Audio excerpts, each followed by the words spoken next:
Ladies and gentlemen, brace yourselves. It's time for Odd News with Scott and Val. The only segment brave enough to ask, who let this happen? And then read it out loud anyway. Proof that evolution is taking a coffee break in America. And one or two other places too.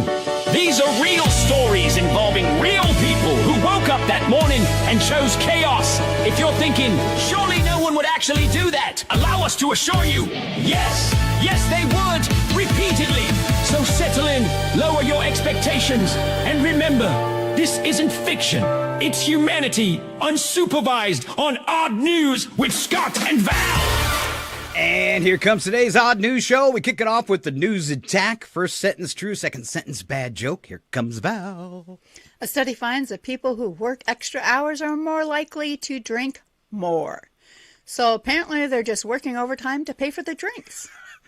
That's the way it works out, I guess. Today is St. Patrick's Day. There's no better way to celebrate a man who dedicated his life to bringing hope to millions than by getting totally wasted. Totally. Why did it turn into a drinking holiday? I don't know. A poll shows that around 10% of Americans have both anger issues and access to a gun. And they wanted to know if the pollster had a problem with that. You got a problem with that? Do you? Do you? All right. 1 out of 5 people believe space aliens live among us disguised as humans, which explains Sean Hannity. Cash Patel. Cash Patel. I'm afraid if I did that with my eyes, they'd stay like that. Yeah, no kidding. All right. Maybe that's what happened to him. Remember when your mom used to warn you, don't do that. Your eyes will stay permanently like that. And he didn't listen. Stop it. You're going to get Cash Patel eyes.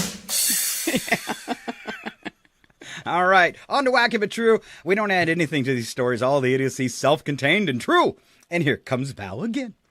All right. Residents in a small Ohio community say they've been having a very hairy week. Ooh. According to a Sasquatch research tracking reports, 8 separate Bigfoot sightings were reported in the same county over just a few days. Witnesses claim they saw a large, upright, ape-like creature wandering through wooded areas and even near a road at dusk. The reports came from several unrelated people who didn't know each other, which believers say makes the sightings more credible. Wow.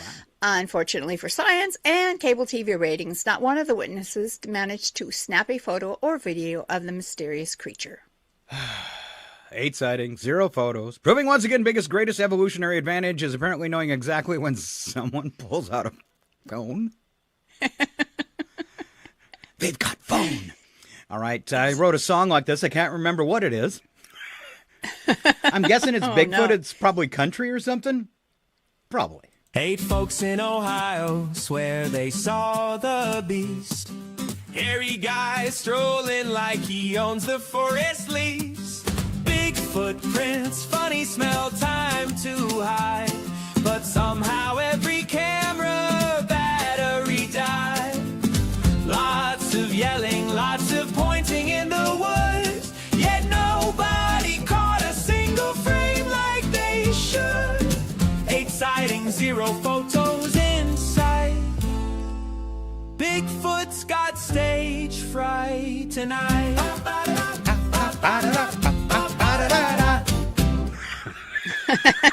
I remember it now. He's camera shy, that's all. That's right. A grandfather in New York recently found himself at the center of a surprisingly intense bureaucratic battle over his vanity license plate. The plate reads, PB4 We Go, which stands for the very practical phrase, P before we go. The Department of Motor Vehicles revoked the plate after deciding it might be inappropriate. But the driver argued the phrase was simply common sense for anyone traveling with kids, grandparents, or grandparent. Wait, I just became a grandparent.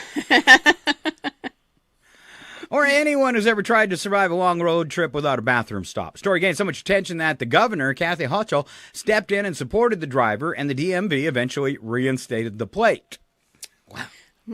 Officials say the message promotes responsible travel because nothing ruins a road trip faster than ignoring the world's most important pit stop advice. And I should have changed that before the show this morning, because remember what happened to me before the first break.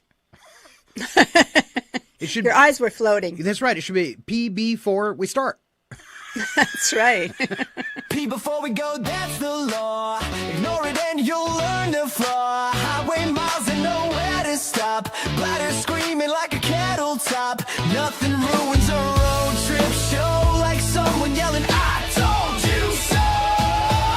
That's right. Pee before you go. I said it. I gotta pee right now, don't you know?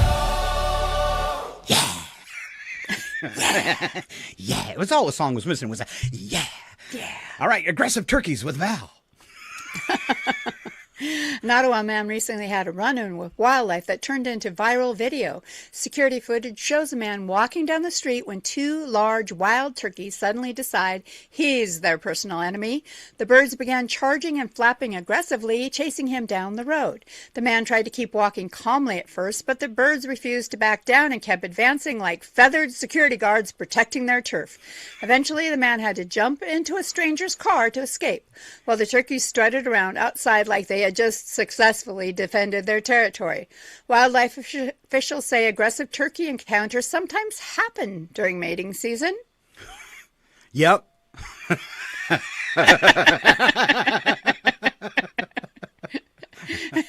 That's right, I'm a turkey. Always been a turkey. People call me turkey my whole life, and now I'm a turkey trot. Guys walking calm down Ottawa Street when two turkeys say fresh meat. Feathers flying, wings out wide, looking like my boss is in a poultry pride. He jumps in a stranger's car real fast. Those birds just strut like they want some cash. Run from the gobble gang tonight. Two feather bouncers looking for a fight. They chased him down like a ram was due with that angry Thanksgiving crew. He got away, but don't forget, Thanksgiving this year will feel like a threat. All right, so our next story, nothing's worse than somebody faking to be pagan. I like that line. TikTok tarot card reader has learned the hard way that fortune-telling and criminal accusations don't mix. The online psychic repeatedly claimed a college professor was responsible for the notorious University of Idaho murders, making the accusations in multiple social media videos. The problem, she had absolutely no evidence beyond tarot cards and intuition. The professor sued for defamation and won a staggering $10 million judgments against the TikToker. Great. Legal experts say the case could become a major warning for internet sleuths who publicly accuse people of crimes without proof. Wow. Yeah. The psychic says she never saw the lawsuit coming, which is not exactly the glowing endorsement you want for psychic services.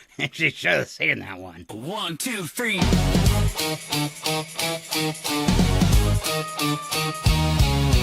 TikTok psychic with a deck of cards, pointing fingers, throwing charges hard. No proof needed, vibes will do. Internet sleuths all shouted, woo! Crystal ball must have had a crack. Didn't see that lawsuit smack. Card said fortune, judge said no. 10 million later, lesson learned though.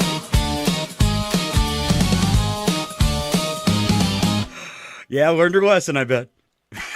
I'm sure. Oh, it looks like we're staying on the psychic train right now. Yes. Police in Ukraine arrested 3 self-proclaimed clairvoyants accused of running a cruel scam.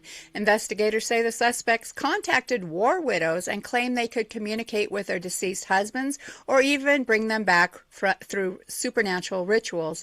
Authorities say the alleged psychics collected large payments for the services before police shut down the operation.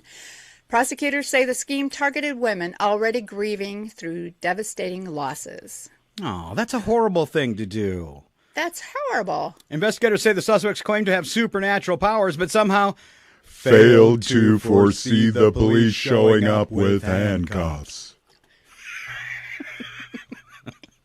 Just like the tarot card reader, you never saw the lawsuit coming. Fakers. All right, officials in one city recently found themselves dealing with an unusual complaint. Oh, I didn't play the song for the psychics, did I? You did. Oh. I thought maybe you didn't have one. Well, no, but... I made them for everybody. 3 mystics claiming cosmic might, talking to ghosts late at night. Crystal candles, magic show, psychic hotline running slow. They claim power strong and grand, but couldn't predict a cop in a van. Funny thing about second sight, it disappears in flashing lights. That was a good one. Officials in one city recently found themselves dealing with an unusual complaint. A restaurant that smelled so strong it triggered a legal dispute, much like Val's Kitchen. Oh, yes. Nearby businesses and customers complained that the overwhelming odor came from the restaurant, describing it as a mix of intense spices and cooking fumes, and it was wafting through the neighborhood strip mall buildings and making it difficult for people to work or shop nearby. The dispute escalated to the point where local officials were asked to intervene and determine whether the smell constituted a nuisance. Health inspectors investigated and found the restaurant itself was operating legally, though the aroma continued to spark complaints from neighbors. Which means the restaurant is technically innocent, but apparently their cooking now has a restraining order from the entire block. Yes.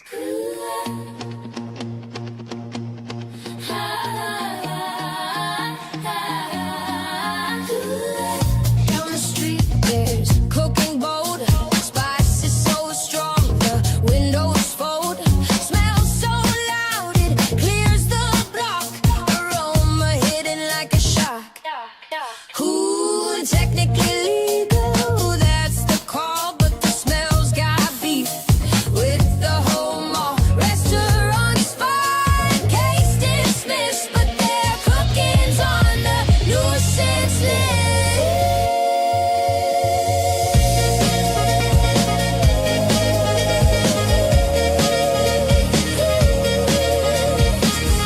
This song was so good, I just let it play.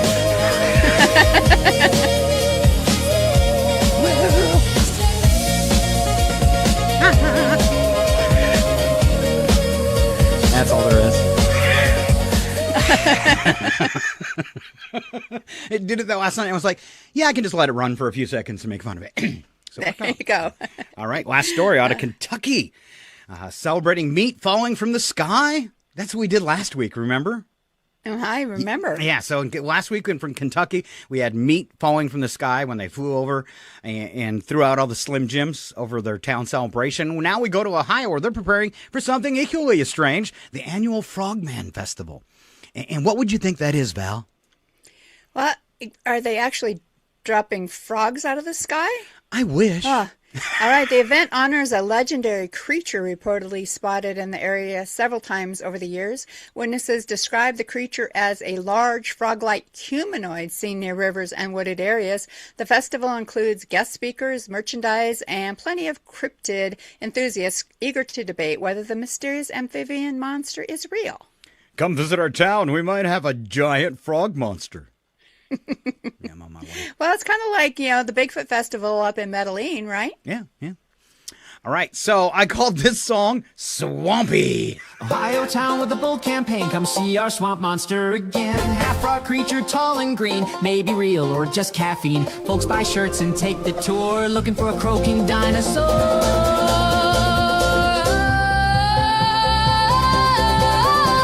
Hop on down to our little town where the frogmen might be hanging around.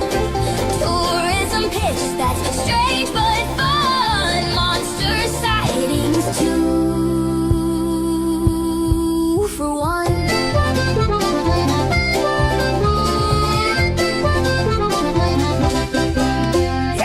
That's a perfect little theme song for any little town. There you go.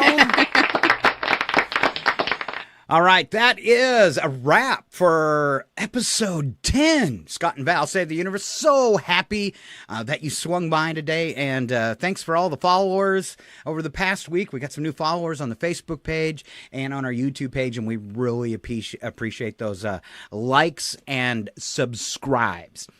So I was visiting with a friend the other day, and she watches the show, and she said, "Oh my gosh, you guys, your show looks so professional." She said, "You guys have stepped it up. It looks incredible." And I was like, "Wow, what a great compliment." That is nice. That makes me feel good. And did she say, except for when your brother forgets to change the camera? No, she never mentioned that. Thank you. I'm so glad she never mentioned that.